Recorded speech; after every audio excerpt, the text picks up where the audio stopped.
రెగ్న్యూస్ చూస్తున్న mega DSC 2025 విజేతల ఆధ్వర్యంలో కాసేపట్లో విజయవాడలో టీచర్ల ఆత్మగౌరవ ర్యాలీ జరగనుంది.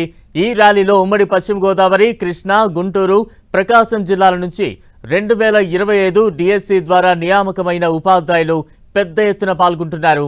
కష్టపడి చదివి ఉద్యోగం సాధిస్తే తమను అవమానపరుస్తున్నారని ఉపాధ్యాయులు అంటున్నారు. వైసీపీ నేతలు చేస్తున్న విమర్శలకు ధీటుగా ఈ ర్యాలీ తీస్తూ ఉన్నారు. విజయవాడలోని ఇందిరాగాంధీ మున్సిపల్ స్టేడియం దగ్గర నుంచి అంబేద్కర్ స్మృతి వనం వరకు భారీగా ర్యాలీ తీయనున్నారు. అనంతరం తమపై విమర్శలు చేసే వారికి మంచి బుద్ధి ప్రసాదించాలని అంబేద్కర్ విగ్రహానికి వినతిపత్రం సమర్పించనున్నారు. ఇక ర్యాలీకి సంబంధించి మరింత అప్డేట్స్ అందించేందుకు మా ప్రతినిధి రవిచంద్ సిద్ధంగా ఉన్నారు. రవిచంద్,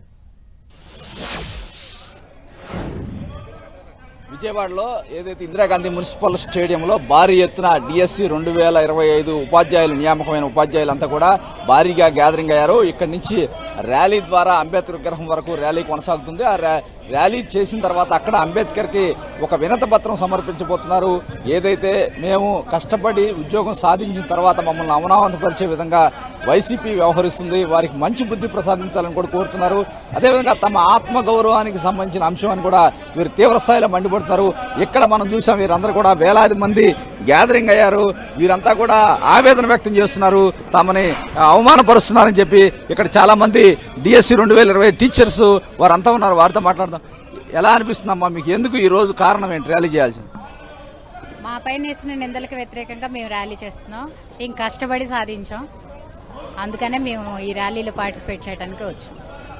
2 years కష్టపడి సాధించిన ఉద్యోగాలు ఇలాంటి నిందలు వేస్తున్నారని మేము దానికి వ్యతిరేకంగా పోరాడుతున్నాం. అంటే అవకతవకలు జరిగిన డిఎస్సిలో దీని మీద సిబిఐ ఎంక్వైరీ చేయాలని కూడా అంటున్నారు కదా? లేదు, ఎటువంటి అవకతవకలు అయితే జరగలేదు. మేము ఎలా అయితే మెరిట్ సాధించామో సేమ్ అదే మెరిట్ లిస్ట్ వచ్చింది. మెరిట్ లిస్ట్ ప్రతిదీ వెబ్సైట్లో ఉన్నాయి, ఎవరైనా డౌట్లు ఉన్న వాళ్ళు చూసుకోవచ్చు. అసలైతే దాని గురించి ఆరిజినల్ రిజర్వేషన్, ఈ రిజర్వేషన్ల గురించి తెలియక అలా మాట్లాడుతున్నారు. కొంచెం తెలుసుకొని చూసి మాట్లాడాలి అని నేను అనుకుంటున్నాను. అయితే మీరు ఎక్కడి నుంచి వచ్చారండి? మీరు చెప్పే ఇదేంటి సార్? నా శ్రీకాకుళం జిల్లా. నాకు 5 మార్కులు డిఎస్సి మిస్ అయింది. ఈమె మా మిస్సెస్, కృష్ణా జిల్లా లోకలు. ఆమెకి వచ్చినందుకు నేను గర్వపడుతున్నాను. ఇప్పుడు నాకు డిఎస్సి రాలేదని అది డిఎస్సిలో అన్యాయం జరిగింది అనడం కరెక్ట్ కాదు. ఎందుకంటే ఇది పారదర్శకంగా నిర్వహించారు. ఈ వైసీపీ వాళ్ళకి ఎవరో రాంగ్ ఇన్ఫర్మేషన్ ఇస్తున్నారు. దీనివల్ల అనేది జగన్మోహన్ రెడ్డికి చాలా వ్యతిరేకత వెళ్తుంది, కానీ దీనివల్ల ప్లస్ ఏమి ఉండదు. వైసీపీ వాళ్ళు ఏమనుకుంటున్నారంటే దీనివల్ల ఈ 16,000 మంది మాకు ఓటేకపోయినా మిగతా 2 లక్షల మంది 3 లక్షల మంది ఉన్నారు కదా, వీళ్ళు మనకు ఓటేస్తారేమో అనుకుంటున్నారు. ఇలా చెప్తే మీకు ఎప్పుడు కూడా రాజకీయ పరంగా లబ్ధి జరగదండి.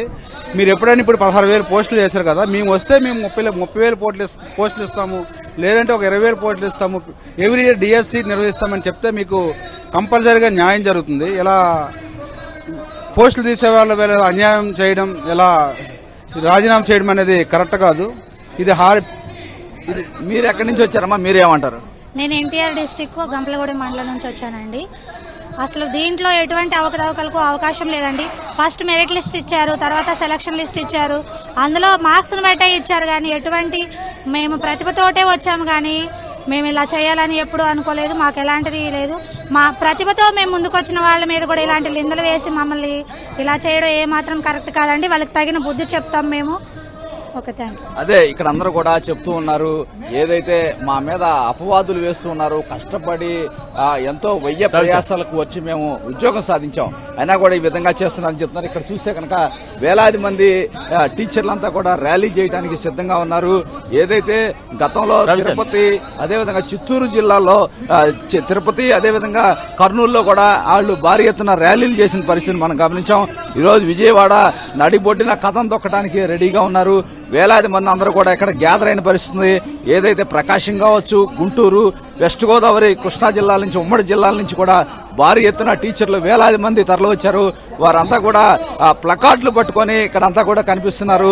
ఏదైతే హారిజంటల్ రిజర్వేషన్ విధానాన్ని అర్థం చేసుకోండి, అదేవిధంగా ప్రతిభతో గెలిచిన విజేతలను అవమానపరచుకోకండి, అనేక విధాలుగా కూడా వీళ్ళు ప్లకార్డులు ప్రదర్శిస్తున్నారు. అందరూ కూడా ఇక్కడ చూస్తున్నాం ఏ విధంగా గ్యాదర్ అయ్యారో. వీరంతా కూడా తీవ్ర ఆవేదన వ్యక్తం చేస్తున్నారు. కుటుంబ సభ్యులు అందరితో కూడా కలిసి ఇక్కడికి రావడం జరిగింది. పిల్లలతో కూడా కలిసి ఇక్కడికి రావడం జరిగింది. వీరంతా చూస్తే కనుక ఏ విధంగా వీరంతా ప్లకార్డులు పట్టుకొని వీరంతా కూడా ఇక్కడ కూర్చున్న పరిస్థితి మనకు కనిపిస్తుంది. మెగా డిఎస్సిపై అసత్య ప్రచారాలు వద్దంటున్నారు. రిజర్వేషన్ తీరు అర్థం చేసుకోండి అని కూడా చెప్తున్న పరిస్థితి కనిపిస్తుంది. ప్రభుత్వం గెలిచిన విద్యార్థులు నిందలు వేస్తే బుద్ధి చెబుతా అంటూ హెచ్చరికలు అయితే జారీ చేస్తున్నారు. ఏదైతే హారిజాంటల్ రిజర్వేషన్ల గురించి అర్థం చేసుకోకుండా ఆరోపణలు చేస్తున్నారని కూడా తీవ్ర స్థాయిలో మండిపడుతున్న పరిస్థితి మనకు కనిపిస్తుంది. మరి కాసేపట్లో ర్యాలీ ఇక్కడి నుంచి అంబేద్కర్ విగ్రహం వరకు కూడా కొనసాగుతుంది. అంబేద్కర్ విగ్రహానికి మెమోరాండం ఇచ్చిన తర్వాత మరలా తిరిగి ఈ ప్రాంతానికి వారంతా వచ్చి ఒక మీటింగ్ లాంటిది అరేంజ్ చేసుకున్నారు. Right, thank you.